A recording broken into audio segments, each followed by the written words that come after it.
শুধু শরীফ উসমান হাদিকে এই যে ভারতীয় আগ্রাসনের বিরুদ্ধে কথা বলার জন্য যেভাবে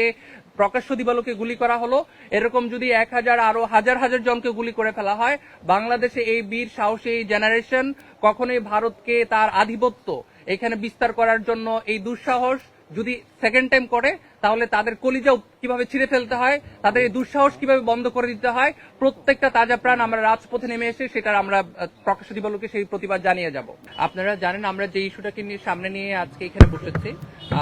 ভারতের যে আগ্রাসনের বিরুদ্ধে আমাদের এই জুলাই গণ অভ্যুত্থান সাধিত হয়েছে এবং ভারতের যে প্রেতাত্মা যে দাসেরা আমাদেরকে আগ্রাসনের মধ্যে রেখেছিলেন তারা ভারতে পালিয়ে গিয়েছেন। এত কিছুর পরে আমরা যে নতুন দ্বিতীয় স্বাধীনতা পেয়েছি, তারপরে এসে আমরা দেখলাম যে আমাদের যেই স্বাধীনতা যে বিজয় দিবস 16ই ডিসেম্বর, সেখানে ভারতের যিনি রাষ্ট্রপ্রধান অন্যতম কসাই দিল্লির কসাই আমাদের নরেন্দ্র মোদী আমাদের বিজয় দিবসকে তাদের নিজেদের বিজয় দিবস হিসেবে চালিয়ে দেওয়ার মানে একটা ঘৃণ্য নগ্ন হস্তক্ষেপ বাংলাদেশের স্বাধীনতার উপর করার চেষ্টা করেছে। তারই প্রতিবাদে জুলাই ঐক্য সবসময় আমরা বাংলাদেশের প্রশ্নে বিভিন্ন আন্দোলন কর্মসূচি আমরা পালন করে যাচ্ছি। সেটারই একটা অংশ হিসেবে আমাদের এই কর্মসূচি ছিল যে ভারতের হাই কমিশন অভিমুখে আমাদের একটা প্রতিবাদ কর্মসূচি, একেবারেই দেশের নিয়ম শৃঙ্খলার প্রতি সম্মান রেখে স্বাভাবিকভাবে যে প্রতিবাদ জানানোর যে ভাষা, সেই ভাষাতেই কিন্তু হচ্ছে জুলাই ঐক্য তাদের প্রতিবাদ জারি রাখার অংশ হিসেবে, যেহেতু ভারতের রাষ্ট্রপ্রধান আমাদের স্বাধীনতাটাকে তাদের নিজেদের স্বাধীনতা হিসেবে চালিয়ে দেওয়ার যেই একটা নগ্ন হস্তক্ষেপ দুঃসাহস যেটা করেছে, সেটার প্রতিবাদের অংশ হিসেবে স্বাভাবিকভাবেই ভারতীয় হাইকমিশন মুখে মানে পুরো দেশবাসী যে নেমে আসে নাই, সেটা তাদের জন্য একটা বড় একটা সতর্ক অ্যালার্ট হিসেবে তাদের নেওয়ার কথা ছিল। বরঞ্চ আমাদের এই যে শান্তি শৃঙ্খলার যে প্রতিবাদ কর্মসূচি, সেটাকে আবার পাল্টা তারা এটাকে উগ্রবাদ, জঙ্গিবাদ বা হচ্ছে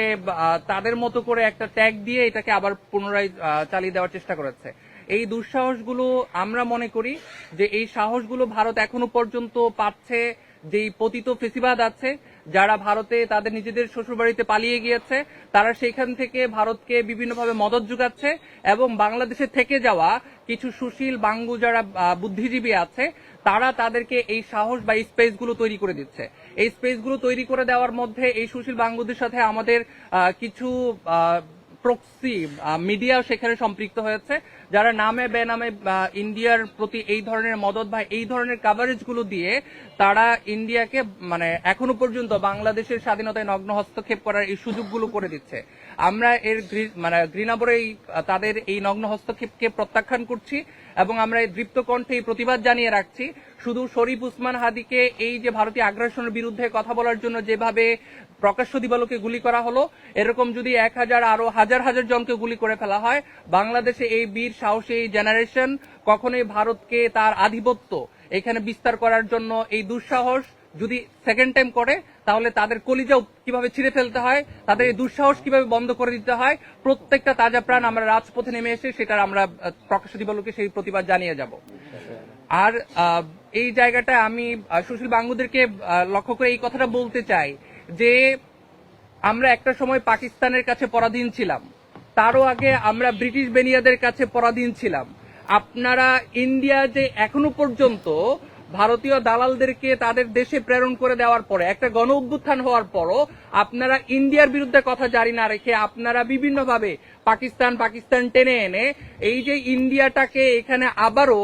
ছোট্ট করে আপনারা তাদেরকে মদত দেওয়ার জন্য যে জায়গাগুলো তৈরি করে দিচ্ছেন, আপনাদেরকে এই বাংলাদেশের মানুষজন ভালোভাবে চিনে রাখছে যে এখনো পর্যন্ত 16ই ডিসেম্বর আমাদের বিজয় দিবসে ভারত তাদের বিজয় দিবস হিসেবে কথা বলার সাহস করে, সেখানে আপনাদের কোনো নামগন্ধ নাই, সেখানে আপনাদের নরেন্দ্র মোদীকে নিয়ে আপনাদের কোনো প্রতিবাদের কোনো ভাষা নাই, আপনাদের রাজপথে নেমে আসার কোনো জাগরণ নাই। আপনারা যারা এখনো পর্যন্ত পাকিস্তানকে নিয়ে আসেন, পাকিস্তানে আমরা একসময় পরাধীন ছিলাম, বাট পাকিস্তান তো এখন আমাদেরকে শোষণ করছে বা হচ্ছে এমন কোনো জায়গা এখন দৃশ্যমান নয় যেটা আমরা দেখবো যে ব্রিটিশ বা হচ্ছে যেই জায়গাগুলো আমরা একটা সময় কলোনিয়াল স্টেটে যখন ছিলাম, তখন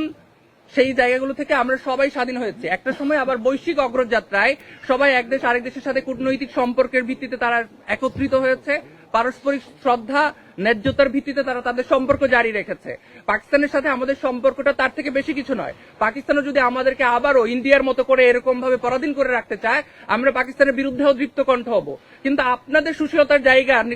ঘৃণ্যতার জায়গা হচ্ছে এটা যে আপনারা পাকিস্তানের বিরুদ্ধে কথা জারি রাখেন, কিন্তু নরেন্দ্র মোদী যখন আমাদের স্বাধীনতার প্রশ্নে নগ্ন হস্তক্ষেপ করে, কিন্তু তখন আপনাদের এই সুশীলতা, আপনাদের এই বুদ্ধিজীবীগুলো তখন আর নরেন্দ্র মোদীর ব্যাপারে কথা বলে না। এই জায়গাগুলো আমাদের 17 কোটি মানুষ আপনাদেরকে চিনে রাখছে যে আপনারা আসলে কাদের দালালি করছেন। আমাদের যারা এই শরীফ উসমান হাদিকে হত্যা করেছে, স্পষ্টত হালুয়াঘাট হয়ে তারা ইন্ডিয়ায় পালিয়ে গিয়েছে। বাংলাদেশের নাগরিক, আপনারা স্পষ্টত সেই দেশে আইনতভাবে তারা ঢুকার এখতিয়ার রাখার কথা না, তারপরও অপরাধী ঢুকেছে, আপনারা তাদেরকে সসম্মানে আমাদের আইনের প্রশাসনের কাছে এটা হস্তান্তর করার কথা না করে আপনারা তাদেরকে প্রশ্রয় দিয়ে যাচ্ছেন, বাংলাদেশের সন্ত্রাসকে উস্কে দিচ্ছেন, বাংলাদেশের স্বাধীনতাকে প্রশ্নবিদ্ধ করার চেষ্টা করছেন। এটা যদি কোনোভাবে চলমান থাকে, আমরা বাংলাদেশের এই 17 কোটি মানুষকে সাথে নিয়ে স্বাধীনতার সার্বভৌমত্বের জন্য ইন্ডিয়াকে যা যা করা দরকার, আমাদের জুলাইয়ের অন্যতম সৈনিক হাসান আব্দুল্লাহ বলেছেন, বাংলাদেশের স্বাধীনতা প্রশ্নে যদি আমাদেরকে 7 সিস্টার্সকে আলাদা করে দিতে হয়, আমরা সেই 7 সিস্টার্সকে আলাদা করে দিব, যদি আমাদের জন্য আপনারা আমাদের স্বাধীনতার জন্য থ্রেট হয়ে যান। আমরা সব ধরনের স্বাধীনতা সার্বভৌমত্বকে টিকায় রাখার জন্য যত ধরনের বলয় থাকা দরকার, প্রতিবাদ থাকা দরকার, যে ধরনের বজ্রকণ্ঠ থাকা দরকার, আমাদের সেই সবটুকু শক্তি নিয়ে আমরা বলছি,